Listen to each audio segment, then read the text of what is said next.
વિક્રમ સંવત 2080 જેઠ સુદ સાતમ તારીખ 13/6/2024 ગુરુવાર. ભગવાન સ્વામિનારાયણે આ ધરતીને પાવન કરવા માટે માનવ સમાજને મોક્ષના અધિકારી બનાવવા માટે ઠેર ઠેર જગ્યાએ મહારાજે મંદિરો બંધાવ્યા, શાસ્ત્રોના નિર્માણ કરાવ્યા, આચાર્ય શ્રીની સ્થાપના કરી, પરમહંસો બનાવ્યા અને બહેનોને સમાસ થાય, પરમાત્માની ભક્તિમાં વધુને વધુ દૃઢતા થાય, બહેનોના ધર્મની પક્વતા થાય. એના માટે પણ સાંખ્યોગી માતાઓની વ્યવસ્થા ભગવાન સ્વામિનારાયણે આ સત્સંગમાં સ્થાપિત કરી છે.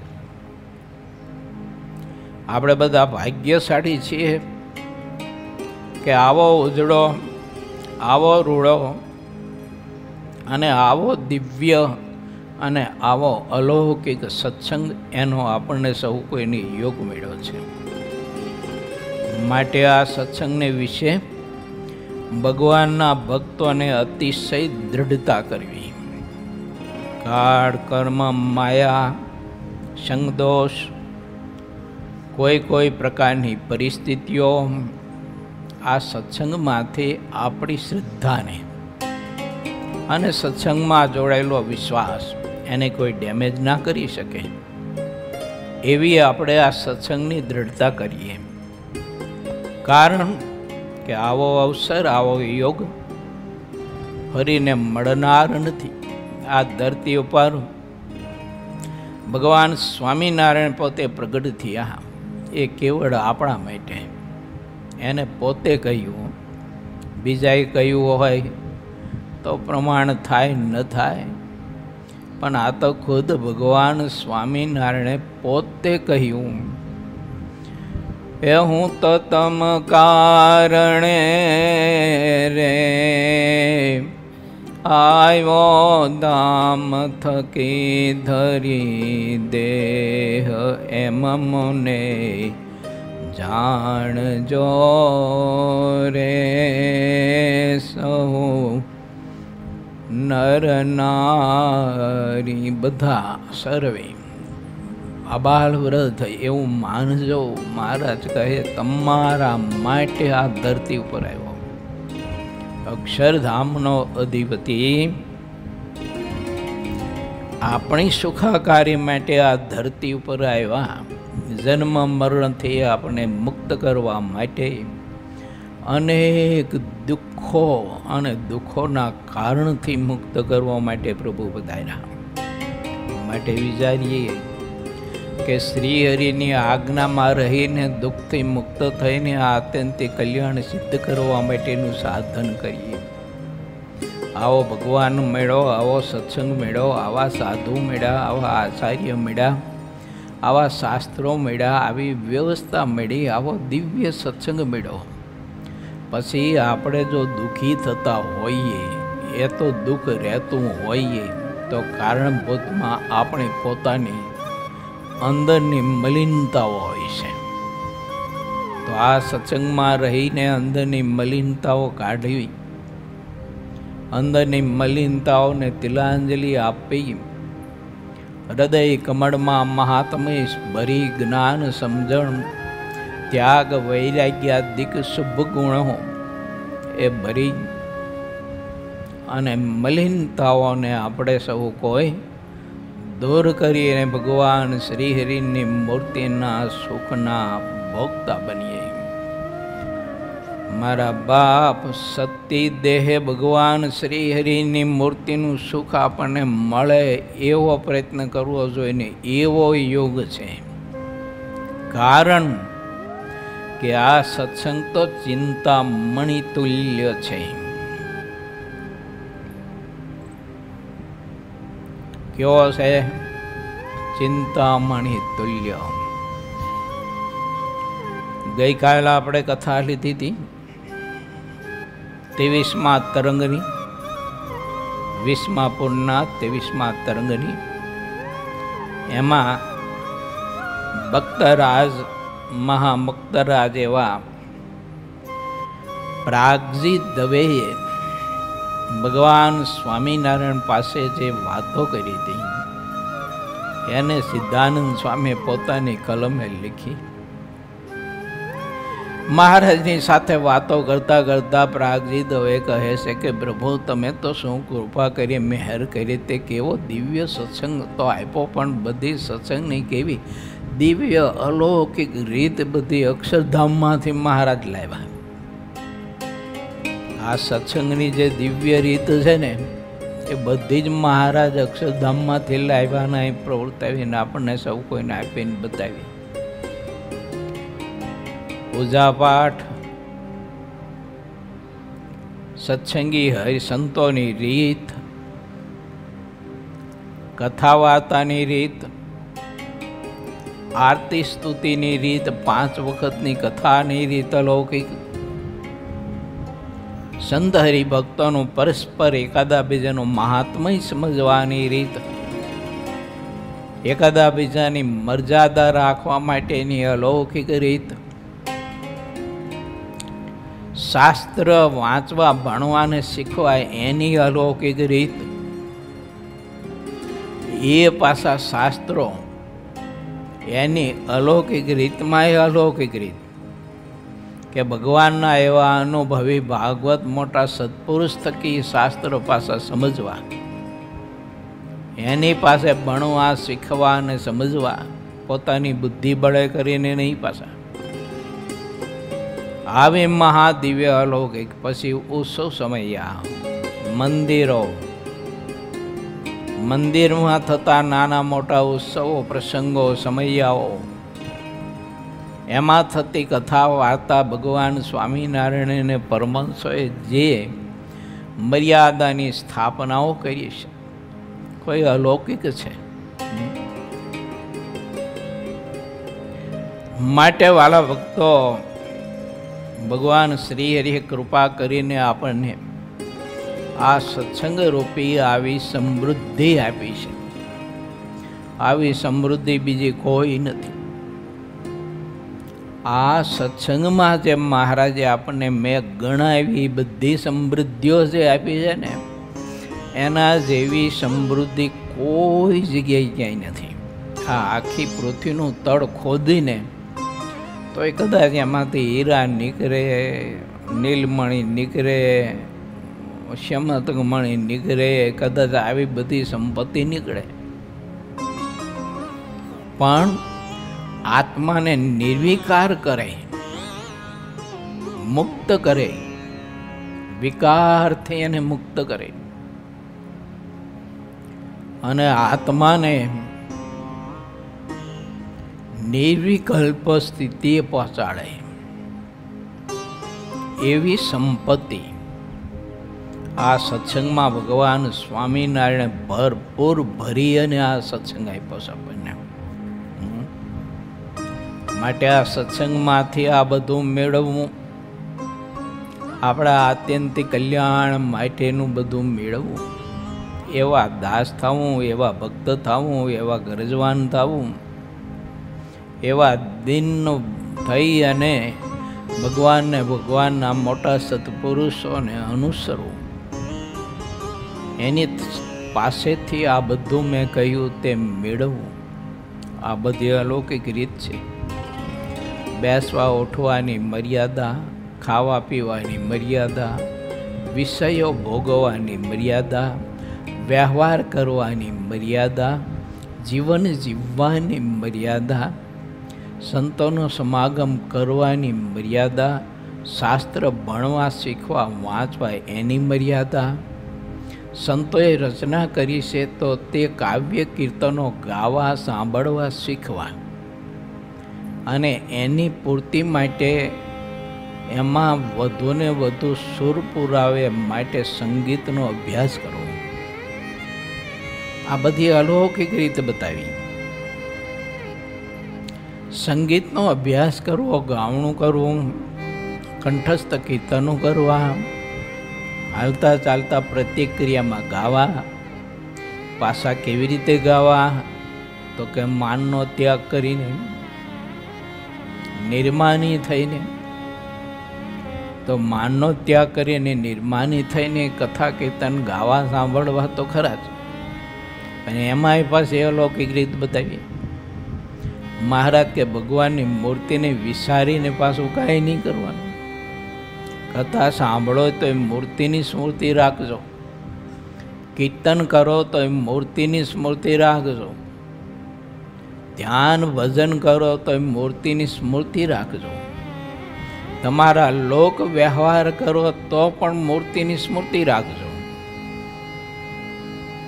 આ લોકના વ્યવહારની પૂર્તિ માટેની વ્યવસ્થા માટે તમે કાંઈ બિઝનેસ ધંધો કરતા હોય, ખેતી કરતા હોય, તો એમાં મૂર્તિની સ્મૃતિ રાખીને પરમાત્માને કરતા હરતા માનજો અને કરતા હરતાપણાનું સતત અનુસંધાન રાખજો. મહારાજ કે કોઈ પણ ક્રિયામાં તમારા કર્તૃત્વ ભાવને ઝીરો કરો અને પરમાત્માના કરતા ભાવને પ્રધાન રાખો. આ રીતે જો વ્યવહાર કરશો, આ રીતે ભોજન કરશો, આ રીતે કંઈક ધંધો કરશો, આ રીતે માળા, ભજન, કીર્તન, સંગીત, બીજું ત્રીજું, શાસ્ત્ર અધ્યયન, કથા, સેવા, પરિચર્યા, વ્રત, તપ, તીર્થયાત્રા, જે કંઈ સાધન કરો તે ભગવાનની મૂર્તિની સ્મૃતિ સહિત અને ભગવાનને કરતા હરતા અખંડને અખંડ માનજો. આવી સમજણ, આવું જ્ઞાન આ સત્સંગમાંથી ભગવાનના ભક્તોએ પ્રાપ્ત કરવું. આવો મહાદિવ્ય અલૌકિક સત્સંગ છે. આ બધું ગણાયું તે હજી તો આવું ઘણું ખનિજ છે. આમાં એકાંતિક ભક્ત થવાનું ખનિજ પડ્યું છે. આ સત્સંગમાં પરમ એકાંતિક થવા માટેનું પણ ખનિજ આમાં પડ્યું છે. અનાદિ મુક્તની સ્થિતિ પ્રાપ્ત કરવા માટેનું પણ આ સત્સંગમાં ખનિજ પડ્યું છે. મહારાજે બહુ જ આ સત્સંગમાં એવું ભરપૂર ખનિજ ભર્યું છે, જેમાં ધરતીમાં પરમાત્માએ અનેક પ્રકારનો રાસાયણિક ને અનેક પ્રકારનો રસ ભરપૂર ભર્યો છે. યુગોના યુગોને કલ્પના કલ્પોથી આ બ્રહ્માંડના સર્જન માત્રથી એના પ્રારંભથી માંડીને અદ્યાપી સુધી અને ભવિષ્ય સુધી કે આ ધરતીના અસ્તિત્વ સુધી અનેક પ્રકારની 18 વનસ્પતિઓ અહો રાત્રિ એમાંથી રસ ચૂંગી અને માનવ સમાજને આપે છે, જરૂરિયાત દેહધારીઓને આપે છે. તો આ ધરતીમાંથી તે ખનિજ રંચ માત્ર ખૂટતો નથી. કેટલી પ્રકારનો રસ કલ્પના તો કરો. 18 વનસ્પતિ, 18 વનસ્પતિના ફૂલ, ફળ, પત્તાઓ, એની ડાળો, શાખાઓ, એની છાલ, અંતરછાલ, એના મૂળિયા, ધોરી મૂળ, એના તંતુ મૂળ, બધા એમાં બિન બધું રાસાયણિક. એને કેવી ભગવાનની કળા અલૌકિક છે, કેવું વિજ્ઞાન છે પરમાત્માનું. જેમ આ પૃથ્વીમાં પરમાત્માએ આ બધો જ અંદર રાસાયણિક રસ ભર્યો છે, એનું અમૃત ભર્યું છે, તેમ સત્સંગમાં પણ મેં ગણાવ્યા તે બધા જ ગુણોનો અમૃત ભર્યું છે. તો આ સત્સંગમાંથી મારે તમારે તે પ્રાપ્ત કરવું જોઈએ. એક ખદ્યોત જેવો જીવ હોય આ નિસ્તેજ, પણ આ સત્સંગમાં જો એ જોડાય, કહેતા સત્સંગ રૂપી બાગમાં જો એ વૃક્ષ, એ છોડ રોપાય, તો ખરેખર કલ્પ વૃક્ષ કરતાં, ચંદન કરતાં, મણિયાગર ચંદન કરતાં, ભાવના ચંદન કરતાં પણ એનામાં પ્રભાવ ને એનામાં પ્રભુત્વ, એક સાધુતાના ગુણ, મારા બાપ કંઈક મહાન શક્તિઓ બધી એને એ હાથ જોડીને વંદન કરે સાધુતાને, એવું સાધુતાનું ખનીજ, હા એવું ભક્તપણાનું ખનીજ, ત્યાગ વૈરાગનું ખનીજ, આત્મનિષ્ઠા, સમજણને, સમર્પણને, દાસત્વપણાનું ને એકાંતિકપણાનું, પતિવ્રતાપણાનું ખનીજ ભગવાન સ્વામિનારાયણે આ સત્સંગની અંદર ભરપૂર ભર્યું છે. લેવાવાળાની તાકાત અને શક્તિ જોઈએ. ભગવાન શ્રી હરિએ દ્રષ્ટાંત આપ્યું છે વચનામૃત ગ્રંથમાં. મહારાજ કે મીઠા જળનો સમુદ્ર ભર્યો હોય, એમાં કીડી આવીને પીવે, મકોડા પીવે, ચકલા પીવે, મોટા મોટા મગરમચ્છ પાણી પીવે, રાત્રિ પીવે, મોટા મોટા ગજરાજ પાણી પીવે, પણ મહારાજ કે સમુદ્રનું જળ તો અગાધ ને અગાધ રહે છે. અને એ મીઠા જળના સમુદ્રના જળ પીને સૌ બળિયા થાય છે. એમાં સત્સંગમાં ભગવાન શ્રી હરિએ આવું અમૃત જ્યારે આપ્યું છે, તે અમૃત પ્રાપ્ત કરીને જીવ અતિશય બળિયા થાય. કેવા થાય? જો એને અષ્ટ સિદ્ધિ ને નવનિધિ ગમે તેટલું પ્રલોભન આપે, ગમે તેટલું પ્રલોભન આપે, તેમ છતાંય ભગવાનની મૂર્તિના સુખ પાસે એને હાવ તુચ્છ દેખાય. આ વાતો નથી હો, જો આ કેવળ વાતો નથી. એવા પુરુષો હતા, છે ને હશે, કે ગમે તેવી સંપત્તિની સમૃદ્ધિ હોય, અરે મારા બાપ ગમે તેવી માન પૂજાન પ્રતિષ્ઠા થતી હોય, તો એની દ્રષ્ટિમાં કશું જ ન આવે મહારાજની મૂર્તિના સુખ સિવાય. એક મહારાજની મૂર્તિનું સુખ જ પ્રધાન રહે.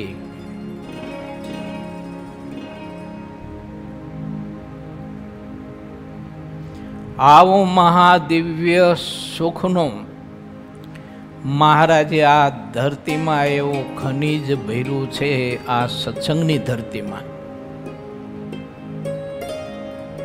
માટે મારે તમારે પ્રયાસ કરવો, એવા ગુણો પ્રાપ્ત કરવા, એવો ત્યાગ, એવો વૈરાગ, એવી આત્મનિષ્ઠા, એવી સમજણ, એવી સાધુતા, કે જેણે કરીને આ લોકની પૂજા પ્રતિષ્ઠા, ગમે તેવી પ્રશંસાઓ, રિદ્ધિ સિદ્ધિ, પદાર્થો, ધન સંપત્તિ, સત્તા, જે કંઈ કહેવાતું હોય આ લોકોનું, તે બધું એકે પણ આપણને પ્રધાન ન થાય. એક મહારાજની મૂર્તિ જ પ્રધાન રહે. આ વ્યવસ્થાના ભાગરૂપે ભક્તનો ભાવ સ્વીકારે, પણ એને મનાવા પૂજાવાનો અંદરથી સંકલ્પ ન હોય, પણ ઠાકોરજીની મરજીથી તે ભક્તોની ભાવનાનો સ્વીકાર કરે. કેમ કે ગમે તેમ તો તે સંત છે, એ સંત દિલ છે, એનામાં કરુણા, દયા અને પ્રેમ અને પરોપકારિતા પારાવાર ભરી હોય, સમુદ્રના જળની જેમ. એટલે કોઈની શ્રદ્ધાને એ ઠોકર ન મારે, એને અડસેલે નહીં, કોઈ દિવસ સ્વીકાર કરે. પરંતુ એમાં એ બદ્ધ ન થાય, એની આસક્તિ ન બંધાય, એને મનાવા પૂજાવાના કોઈ દિવસ ખોટ જાગેની સંકલ્પ સુધા ન થાય. આવું બધું ખનીજ આ સત્સંગમાં ભર્યું છે. એમાં લઈને આવા બળિયા થયા સંતો, આવા બળિયા હરિભક્તો થયા.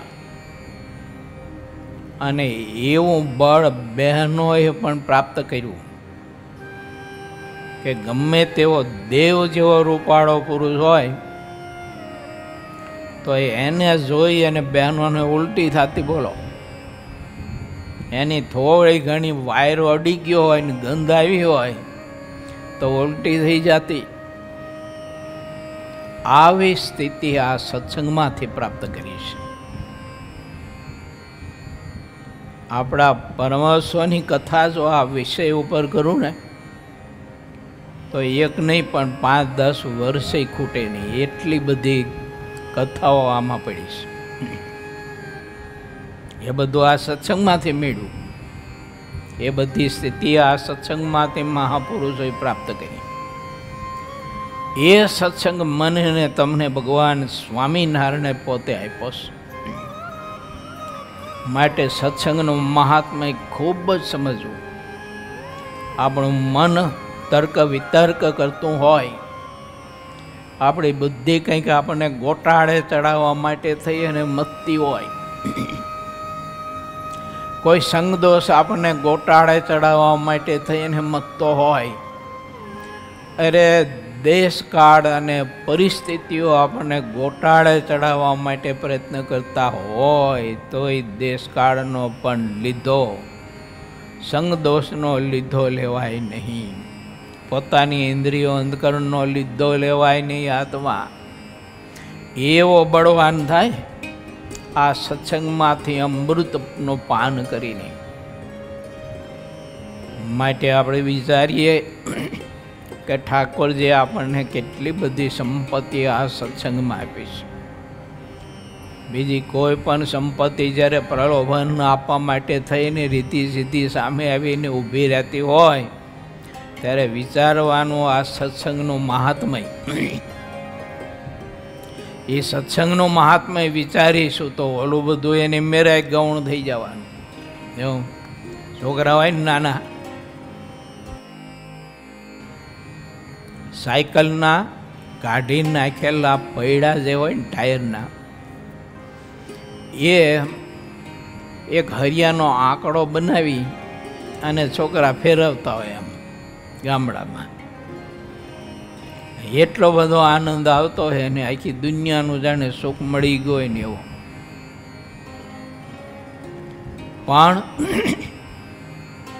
એની ઉંમર થાય, સમય બદલાય, અવસ્થા બદલાય, શરીર બદલાય, કાળ બદલાય, વિચારો બદલાય, ત્યારે એને છોકરાને ગાડી મળે ત્યારે પછી ઓલું સાયકલનું કાઢી નાખેલું ટાયર છે ને એને કેવું તુચ્છ લાગે. એ રમત કેટલી તુચ્છ લાગે એને. એમાં એને કાંઈ માલ ન દેખાય, એમાં એને કાંઈ સુખ ન દેખાય.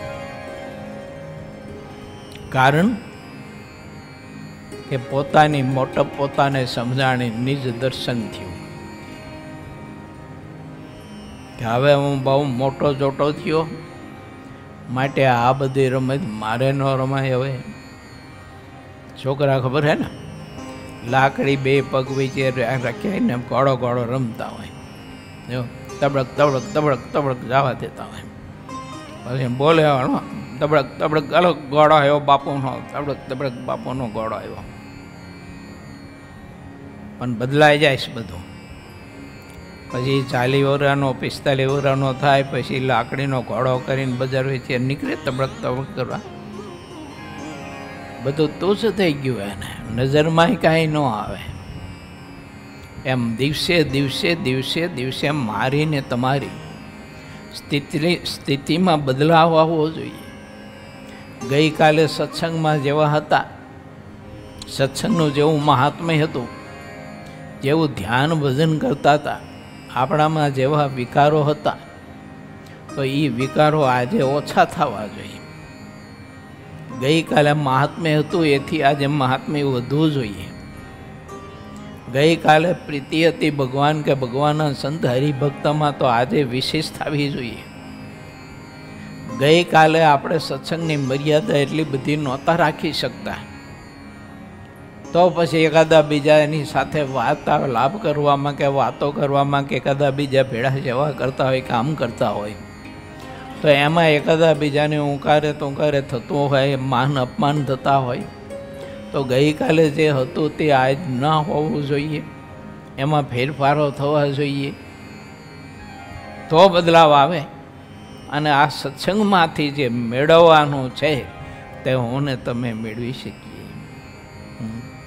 મહારાજે લખ્યું છે, મહારાજ કે ડાયો વેપારી જેમ નામું માંડી રાખે તેમ ભગવાનના ભક્તે નામું માંડી રાખવું જોઈએ.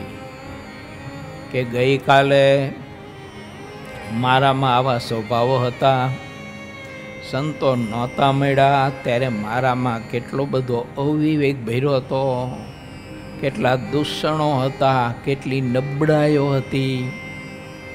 આવા સંતો મળ્યા, આવો સત્સંગ મળ્યો, આવા હરિભક્તો મળ્યા, પછી મારામાં એ નબળાઈઓ દૂર થઈ ન થઈ, સ્વભાવો ટેડા ન ટેડા. આ લોકની આસક્તિ બધી ખાવા પીવાની, ઓઢવાની, હરવાની, ફરવાની વગેરે વગેરે, એ બધી ગઈકાલ હતી ત્યાં જ ઓછી થઈ. વૈધી શું થયું? સત્સંગમાં પ્રીતિ વૈધી કે ઘટી? સંત હરિભક્તનું મહાત્મ્ય વધ્યું કે ઘટ્યું? મહારાજ કે ભગવાનના ભક્તે આવું નામો માંડી રાખવું જોઈએ. આ કથા છે ને એ નકરી પીરસવાની નથી, આ કથા ખાવાની છે, ભોજન કરવા માટેની છે. એટલે આપણે સૌ કોઈએ રોજે રોજનો હિસાબ વિચારવો જોઈએ કે ગઈકાલ મારામાં જે અંગ હતું, ધ્યાન ભજન કરવાનું, સેવા પરિચર્યા કરવાનું, એની કરતાં આજે વૃદ્ધિ પામ્યું કે ન પામ્યું? મહારાજે સત્સંગમાં આવું ઘણું બધું જ આપણને ખનિજ આપ્યું છે, અમૃત આપ્યું છે. એનું પાન કરવું, તો એ ખનિજ પ્રાપ્ત કરવા માટેના સદવિચારોમાં આપણે આગળ પ્રવેશ કરીએ. પૂર્વ 20મું તરંગ 24મું. પ્રાગજી દવેએ શ્રીહરિની પાસે શ્રી નારાયણ અંગ ચિંતામણી ગ્રંથ વાંચ્યો.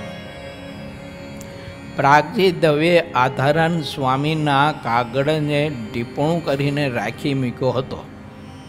તે એક આધારણ સ્વામીનો સૌ પ્રથમ લખેલો નાનો ગ્રંથ હતો, જેનું નામ નારાયણ અંગ ચિંતામણી રાખ્યું હતું. તે શ્રીહરિને મસ્તક નમાવીને તેનું તે ઘણા ભાવથી મંગલાચરણ કર્યું. તેને હવે કહું છું કે કહેતા તે ગ્રંથ શ્રીહરિની આગળ વાંચવાનો આરંભ કર્યો. સ્વામિનારાયણ મંત્રનો મહિમા તે ગ્રંથમાં લખાયો છે. સુખનો કારણ અને દુઃખને હરનારા એવા શ્રી ભક્તિ ધર્મના પુત્ર શ્રીહરિ, તેમના સ્વામિનારાયણ નામને કોઈ રટે છે તો તે ભગવાનના ધામમાં જઈને વાસ કરે છે. સ્વામિનારાયણ આવું નામ ચિંતામણી કરતાં પણ કરોડ ગણું વધારે ફળ આપે એવું છે. તે નામનું જે ભજન કરે છે તે ઘણો ભાગ્યશાળી છે. સિદ્ધાનંદ સ્વામીની કલમે લખાયું છે મહાત્મ, એમને તો લખ્યું, પણ જે સ્વરૂપનું જે મૂર્તિનું આ નામ છે ને, એ મૂર્તિએ પણ પ્રથમ પ્રકરણના 56મા વચનામૃતમાં મહાત્મ્ય બતાવીશું મંત્રનું, કે કોઈને અંત કાળે એક જ વખત સ્વામિનારાયણ એવું નામનું જો ઉચ્ચારણ થઈ જાય, કરે નહીં, થઈ જાય, બીકના મારે થઈ જાય, જેમ કે બુધડા બુધડા દેખાતા હોય કંઈક એવું, તો થઈ જાય હે સ્વામિનારાયણ. આટલું જો થઈ જાય ને તો મહારાજ કે સમગ્ર પાપ બળી જાય અને બ્રહ્મમહલ અને જઈ અને વાસ કરશે બ્રહ્મમહલને વિશે. એટલે અક્ષરધામને પામશે આત્મા. આવું મહાત્મય છે. માટે ભજન કરું, સ્વામિનારાયણ સ્વામિનારાયણ સ્વામિનારાયણ હાલતા ચાલતા બધી કુટેવો કાઢી આપણે હવે ગપ્પા મારવાની. કામકાજ કરતા હોય, રસ્તામાં હાલ્યા જતા હોય, ગાડીમાં જતા હોય, ટ્રેનમાં જતા હોય, પ્લેનમાં જતા હોય, બસ સ્ટેન્ડે ઊભા હોય, રેલવે સ્ટેશને ઊભા હોય, એરપોર્ટ ઉપર ઊભા હોય, બેઠા હોય, વાડીએ શેઠે સીમે ગમે ત્યાં બેઠા હોય, ઊભા હોય, એક નાકું ટીચીને પછી પાવડો બગલમાં એનો હાથો ભરાવીને પગને આંટી દઈને ઊભા હોય, ઢોરા ચારવાય ગયા હોય ને લાકડી ટેકો દઈને પગની આંટી દઈને ઊભા હોય, અને ચાહે તે ખાતા હોય, પીતા હોય, નાતા હોય, ધોતા હોય, સૂતા હોય, જાગતા હોય, પણ સ્વામિનારાયણ સ્વામિનારાયણ સ્વામિનારાયણ સ્વામિનારાયણ ભજન કરવા માટેનો અભ્યાસ આવું કરજો, ટેવ પાડજો. આ જીવ આત્મા રહ્યો એને અને ઇન્દ્રિયોને અંધકરણને અને આ દેહને તમે જેવી ટેવ પાડો એવી પડવાની. બોલો, નક્કી કરો ને તમે કે રોજ સવારે 3 વાગે જાગવું છે તો 3 વાગે જાગવાનો. બોલો, આ દેહને ટેવ પડી જવાની.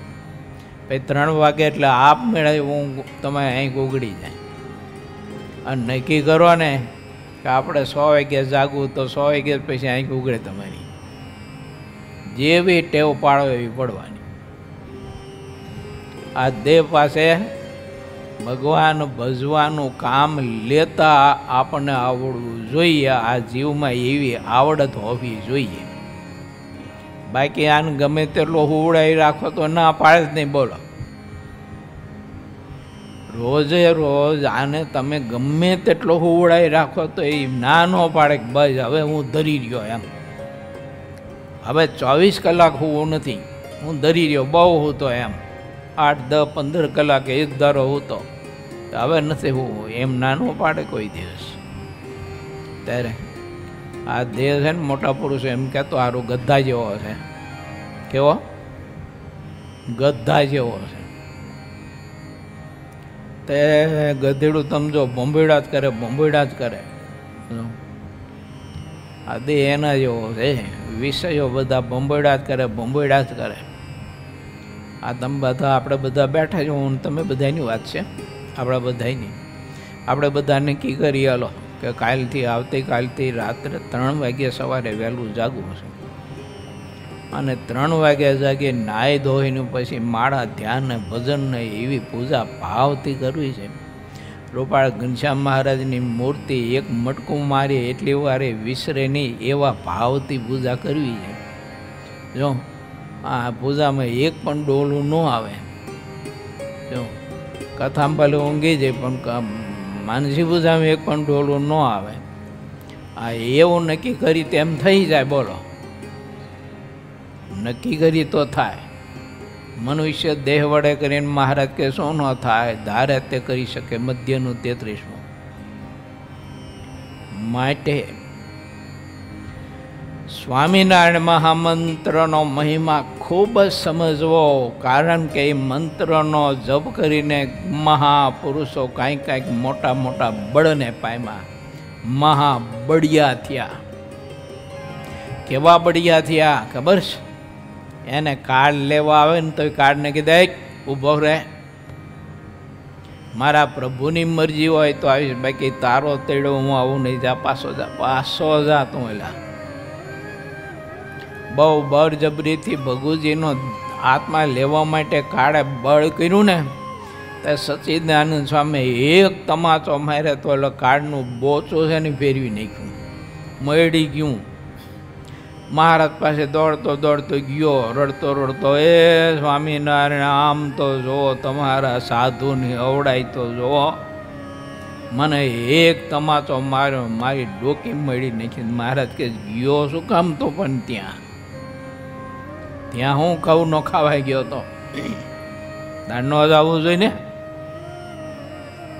આવા બળને પામે. બોલો, કાળને થોભાવી શકે, માયાને થોભાવી શકે, વિષયો તો શું એને લોપી શકે મારા બા. સામર્થ્ય અને ઐશ્વર્ય શું એને લોપી શકે, શું એને બંધ કરી શકે? આ સ્વામિનારાયણ મહામંત્રમાં એવી તાકાત ને એવું પ્રભુત્વ ને એવું બળ ને એવો પ્રકાશ રહેલો છે. ભાવથી મૂર્તિને સંભાળીને જો આપણે મહારાજની મૂર્તિની સ્મૃતિ સાથે મંત્ર જપ કરીએ તો આત્મા છે ને એવો મહાબળને પામી જાય કે એને કોઈ પણ શક્તિ અવરોધ ન કરી શકે. ઇન્દ્રિયો અંતકરણ તો મહારાજ કે થર થર ધ્રુજવા માંડે, હાઈલા હવે આપણું કામ નહીં. અહીંયા આ આત્મા આપણો હવે સાંભળવાનો જ નહીં. એમ જો આપણે ગમે તેમ ઢોલ ટીપશું પણ એ આત્મા સાંભળવાનો નહીં. કારણ કે એને નક્કી કર્યું છે કે મારે તો એક ભગવાન સ્વામિનારાયણની મૂર્તિનું સુખ જોઈએ છે, બીજું કાંઈ જોતું નથી. એટલે ચાર અંતકરણ ને પંચગ્રહની ઇન્દ્રિયો મિટિંગ કરે ભેગા થઈ. હવે હું કરશું આપણે કંઈ? અત્યાર સુધી તો બધા વિષયો લાવીને આને પ્રલોભન આપી અને આને ભરમાયો, પણ મારો આને તો કેડ બાંધી જ. હવે તો આપણું કંઈ માને એમ છે નહીં. ઇન્દ્રિયો અંતકરણ કે હવે શું કરવું કે આપણે રહેવું પાછું એને ભેળું, એના પડખે, એના મકાનમાં. તો જેના મકાનમાં રહેતા હોય એનાથી વિરુદ્ધ તો જવાય નહીં આપણે. તો હવે શું કરશું? તો પછી બધા ભેળા મળી નક્કી કરે કે હવે આપણે એવું કરો, એ આત્માને જે ગમતો એ આપો જો, અને એ લાવી દો એને. એટલે આત્માએ નક્કી કર્યું એક મહારાજની મૂર્તિ સિવાય કાંઈ જોતું નથી, મહારાજની મૂર્તિના સુખ સિવાય કાંઈ જોતું નથી, મહારાજને મહારાજના મુક્તના મહાત્મય સિવાય બીજા કોઈનું મહાત્મય જોતું નથી, એના સંબંધ સિવાય બીજા કોઈનો સંબંધ રાખવો નથી, એની મિત્રતા સિવાય બીજા કોઈની મિત્રતા રાખવી નથી.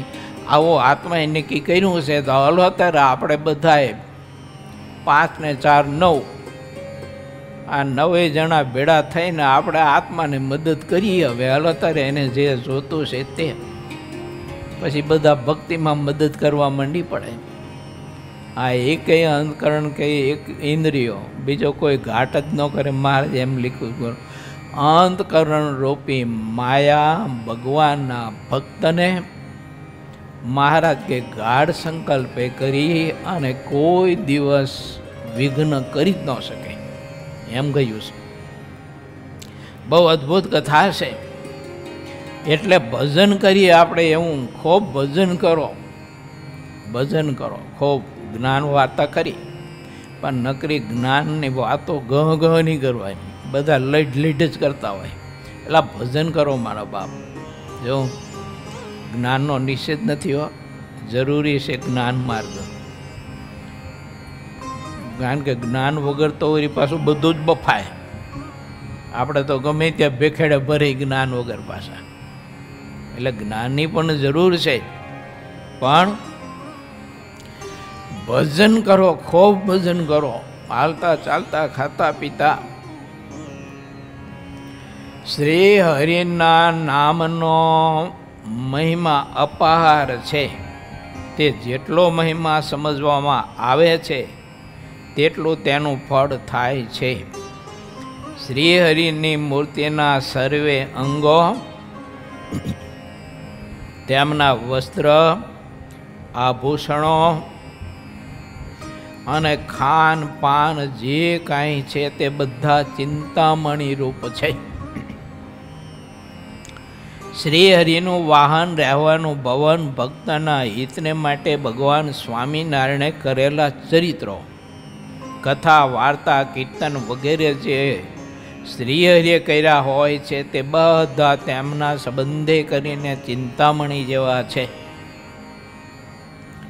ભગવાનના સંબંધ વગરની જે કોઈ પણ વસ્તુનું ચિંતન કરવામાં આવે છે તે નરક કરતાં પણ અત્યંત દુઃખદાયક છે. અને તે તો જીવને માટે બીજી જમપુરી રહી છે. આ જમપુરી પ્રગટ રહી હોવા છતાં કોઈને દેખાતી નથી.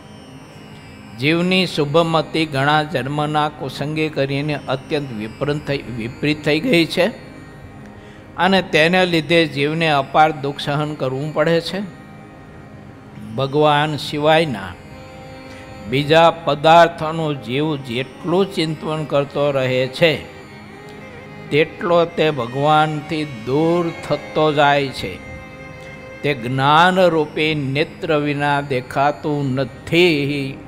આવ્યું ને? જ્ઞાનની જરૂર તો છે જ, કારણ કે જ્ઞાન વિના છે ને જીવને ભગવાન સિવાય બીજું પ્રધાન થઈ જતું હોય દેખાય જ નહીં ને. જો એ તો સારું જ લાગતું હોય, એને તો બધું પૂરક જ દેખાતું હોય, કારણ કે જ્ઞાનનો અભાવ છે. એટલે માટે મહારાજે લખ્યું છે, મહાત્મે જ્ઞાને સહિત નિશ્ચય. ભગવાનના સ્વરૂપનું જેટલું ચિંતન હર કોઈ રીતે જો કરતો રહે તો તે ચિંતન કરતાં કરતાં તે જીવ ભગવાનને સન્મુખ ચાલતો થઈ જાય છે. શ્રી નારાયણ અંગ ચિંતામણી. શ્રી હરિને સન્મુખ ચાલવાને માટે નારાયણ અંગ ચિંતામણી નામનો આ ગ્રંથ વિમાન રૂપ કર્યો છે. તેમાં ભગવાનના અંગોનો અનુપમ મહિમા અને તેના ધ્યાનનો રંગ કહ્યો છે. ભક્તપતિ અને ભક્તોના પ્રાણ આધાર એવા શ્રી નારાયણ પ્રભુના ચરણ કમળને હું મારા હૃદયમાં વારંવાર ધારું છું.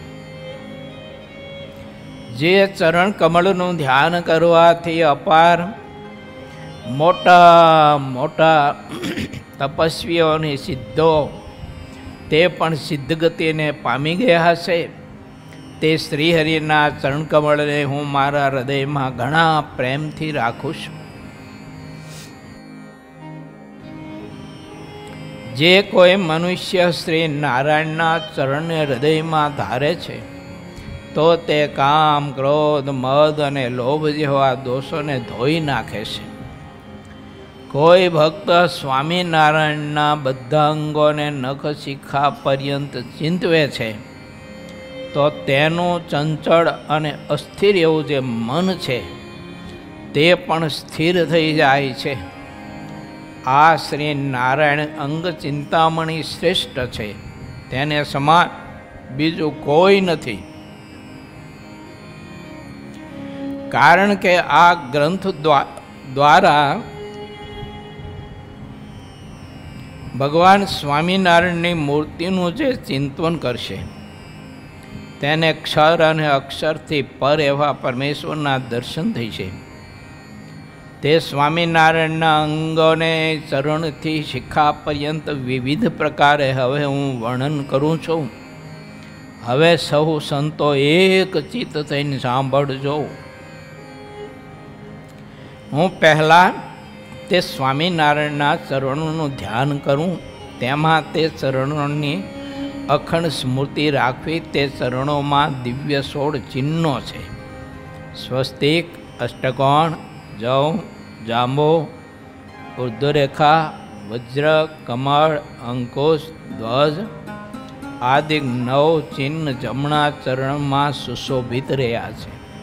મત્સ્ય, અર્ધચંદ્ર, ગોપદ, વ્યામ, ત્રિકોણ, શુભ ધનુષ અને કળશ ઇત્યાદિ 7 ચિહ્ન ડાબા ચરણમાં પ્રગટ પ્રમાણ રહ્યા છે. સર્વ સંતો આ શ્રીજી મહારાજના ચરણોનું રાત દિવસ ધ્યાન કરે છે.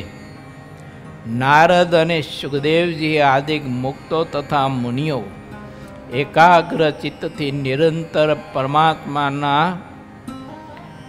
ચરણનું ધ્યાન કરે છે. ચરણની આંગળીઓની પંક્તિ એક સરખી અને અતિશય શુભ છે. લાલ રંગના નવા અંકુર જેવા તે ચરણકમળ સુખનું ધામ છે અને તેની શોભાને દેખીને મુનિજનો મોહિત થાય છે. લાલાશ ભરેલા સફેદ અને ઉપડતા એવા બધી આંગળીઓના નખ સૂર્યને ચંદ્રની કાંતિને હરે તેવા છે. તે ચરણ કમળને મોટા મોટા ઋષિઓને, ધ્યાની પુરુષો અને સંતોને મહંતો હૃદયમાં ધારે છે. થોડી ઉપરથી ગોળ, એક સરખી સુંદર ઘૂંટીઓ, ફણા અને એડીથી યુક્ત ઘણી શોભે છે. તેમની પિંડીઓ અને ઘૂંટણને દેખીને લોકો મોહિત થઈ જાય છે. બંને સાથળ, કરબ, ટચલી આંગળીથી ઉપર હથેળીની અંદરની કોરના અતિશય શોભી રહ્યા છે. તે પોતાના ભક્તના મનને લોભાવે છે. પછી રેશમી પિતાંબરથી વીંટાયેલ વિશાળ કટી શોભે છે કે જેના ઉપર પહેરેલો કંદોરો ભક્તના ચિત્તને ચોરે છે. સમગ્ર વિશ્વને સુખ આપનાર, શોભાના મણિરૂપ, કરુણાના ભવન તથા મુનિના મનને હર્ષ આપનાર એવી કમરને દેખીને કામદેવ પણ લજાઈ થઈ જાય છે. કમળના જેવી સુશોભિત, શ્યામ સુંદર અને ગોળ એવી નમતી નાભી છે. પીપળના પાનના જેવા ઉદરમાં રહેલી ત્રિવેણી કામદેવના મદને પણ હરે છે. શ્રીહરિનું વૃક્ષથળ ઘણું ભારે શોભી રહ્યું છે. તેમાં શ્રીવત્સના ચિહ્નની શોભા તો અલગ જ છે.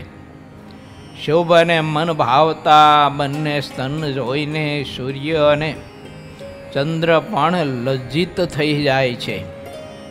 મજબૂત ઘૂંટણ સુધી લાંબા એવા બંને ભુજદંડ અધિક શોભે છે અને સૂક્ષ્મ આંગળીઓની શુભ પંક્તિ લાલ કમળની જેમ અનેક રીતે શોભી રહી છે. ઉપડતા લાલાશ પર્યા શ્વેત નખને જોઈને તથા કાંતિય સહિત લાલાશવાળી હાથની હથેળીની મન ભાવતી શોભા જોઈને સૌને ઘણો આનંદ થાય છે. બંને હાથનું જે ભક્ત હેતથી નિત્ય હૃદયમાં ધ્યાન કરે છે તો તે જન્મ મરણના દુઃખને મટાડીને અક્ષર રૂપ થઈ જાય છે. શ્રી નારાયણના અંગોને કોઈ અતિ હિતથી ચિંતવે છે તો તે ભક્તને મહામુક્ત ધૈન એમ કહે છે.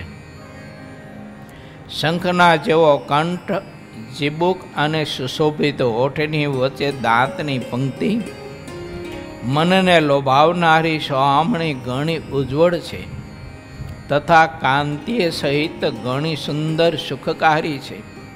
તલના ફૂલના જેવી નાસિકા છે જેના ઉપર મુનિરૂપી બમરાઓ લોભાઈ રહ્યા છે.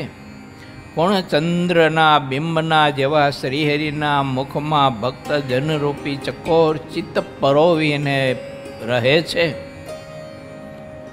બંને ઉજ્જવળ ગાલ અત્યંત શોભી રહ્યા છે અને ભક્તજનોને તે અતિ પ્યારા લાગે છે. તેમાં જમણા ગાલ ઉપર જે તિલ છે તેને પ્રેમી ભક્તો હંમેશા હૃદયમાં ધારે છે. લાલ છેડાવાળા સુંદર નેત્ર માછલીના જેવા ચપળ અને ભક્તનું મન હરી લેવામાં નિપુણ છે અને શોભાના ધામ છે. લાલ કમળની પાંખડીના જેવી ચંચળ દ્રષ્ટિ અત્યંત સોહામણી લાગે છે. ચકોર પક્ષી જેમ ચંદ્રના બિંબને જુએ છે તેમ સમગ્ર મુક્તો આવા ભગવાનના નેત્રકમળનું ધ્યાન રાત દિવસ બધા પ્રકારના મદમાન તજીને કરે છે. મોહનવરની વીજળીના જેવી ચંચળ દ્રષ્ટિ છે અને ઉલ્લાસથી જેમનું મુખ હસતું રહે છે. આવી સ્વામિનારાયણની છબી પોતાના ભક્તજનના હૃદયમાં નિવાસ કરીને રહે છે. બંને કાનની શોભાને હૃદયની વચ્ચે ધારવાથી તે કામ અને બુદ્ધિથી ને ટાળી દેવામાં આવે છે. ડાબા કાનમાં એક શ્યામ ચિહ્ન છે. તે ભક્તજનોને માટે અત્યંત સુખનું ધામ છે. શ્રીહરિનું સુંદર વિશાળ લલાટ શોભી રહ્યું છે અને તેની વચ્ચે તિલકને આકારે રેખા શોભી રહી છે. મસ્તક ઉપરના વાંકડિયા કાળા કેસ છે મોટા મુનિવરો પણ તેનું પ્રેમપૂર્વક ધ્યાન કરે છે.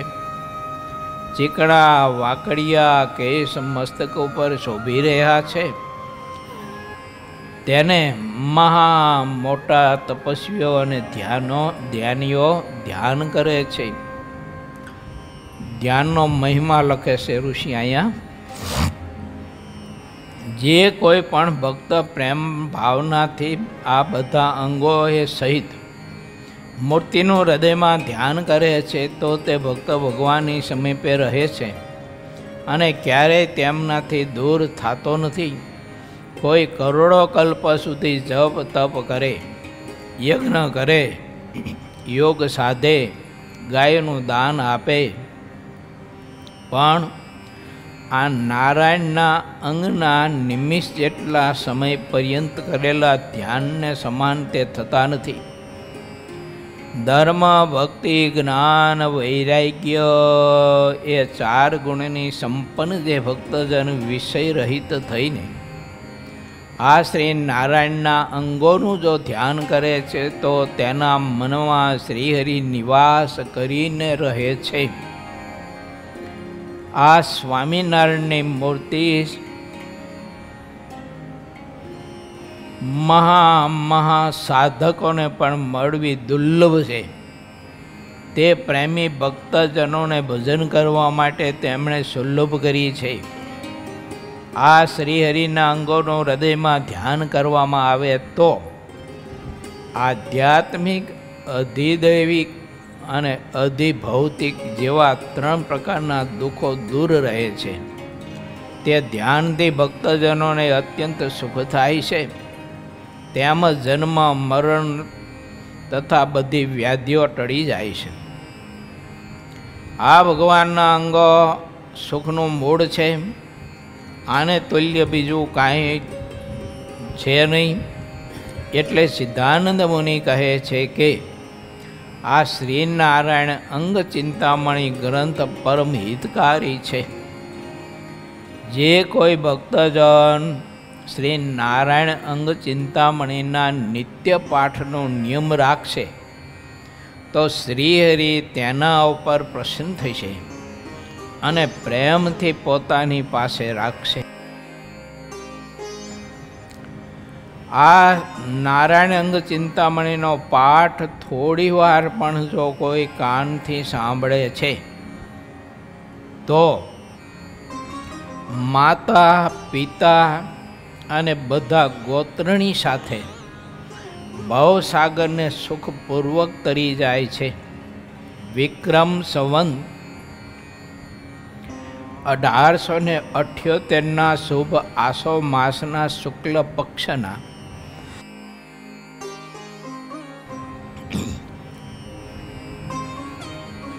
પડવાના દિવસે ગુરુવારે આ ગ્રંથ સંપૂર્ણ પ્રકાશિત થયો છે. ઇતિ શ્રી સહજાનંદ સ્વામી શિષ્ય સિદ્ધાનંદ મુનિ વિરચિત શ્રી હરિચરિત્રામૃત સાગરના મિંસપુરમાં પ્રાગજી દવે શ્રીહરિની પાસે શ્રી નારાયણ અંગ ચિંતામણી ગ્રંથ વાંચ્યો. એ નામે 24મો તરંગ સમાપ્ત થયો. કેવી મજાની અદ્ભુત કથા આવી ને ધ્યાન યોગની. આ 24મો તરંગ વારંવાર વાંચ્યા કરીએ ને તો બધું કંઠસ્થ થઈ જાય. બોલો જો આમાં જે વાત બતાવી મહારાજના અંગે અંગનું ધ્યાન કરવા માટેની તે બહુ જરૂરી છે. આપણા સત્સંગમાં આ પ્રધાન હતું અને સમયાંતરે કાળકર્મ પ્રસંગે આ બધું ગૌણ થયું. ધ્યાન ભજન ગૌણ થયા. વ્યવહારો અને આલોકનું બધું ધડબડાટી બોલાવે એ બધું વધી ગયું. એ ઓસવન સમયા અને આ તેને બધું ધબધબાવીએ આપણે. પણ આ જે કરવાનું હતું ને એ બધું પાછળ રહી ગયું.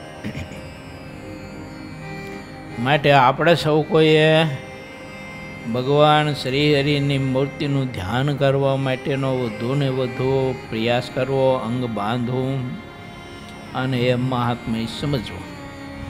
श्रीपतिं सिद्धरं सर्वदेवेश्वरं भक्तिधरमातुजं वासुदेवं हरे माधवं केशवं श्रीकामदां कारणं स्वामिनारायणं नीलकण्ठं भजे सहजानन्द स्वामी महाराजनी जय।